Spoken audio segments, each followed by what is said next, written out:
Dear friends, if we are to take a glance through the Gospel readings in this last week, we see how Jesus describes the Pharisees and the scribes as hypocrites several times.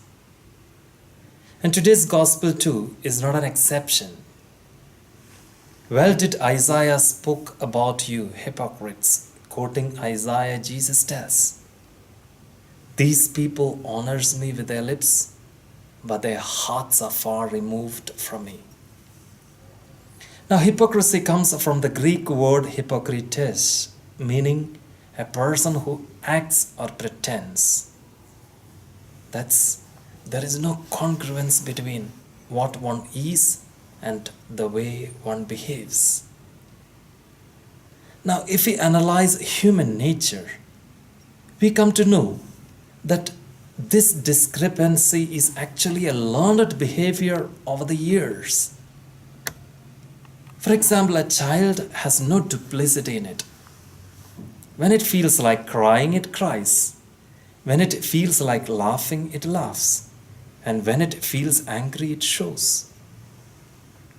But as we grow up, we are told boys don't cry, girls don't shout, etc.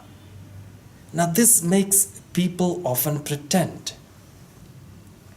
Or there are the other instances when our human weakness is not able to rise up to the expectation of the family, friends, or society.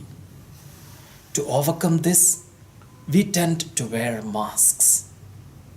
Especially when we hold responsible positions in the family or society, we wish to give good impression to people. But if we are unable to do it, it makes us nervous, and very often we tend to hide our true selves.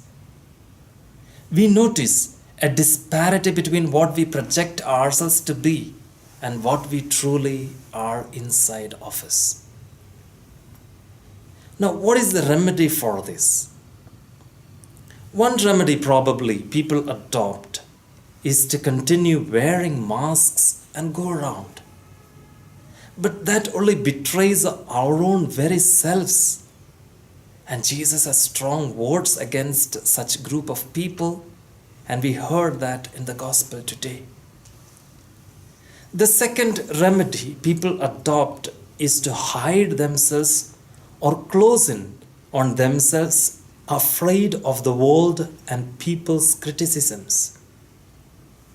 We could call this as sitting under the bushel mentality. But that's not what a Christian is called for. Therefore, I believe there is a third way, which in fact Jesus also recommends. It is to reduce the gap between our outward behavior and our inner disposition. This is the path to authenticity, trying to bring about a harmony between what we are and what we reveal ourselves to be. And how are we to achieve this?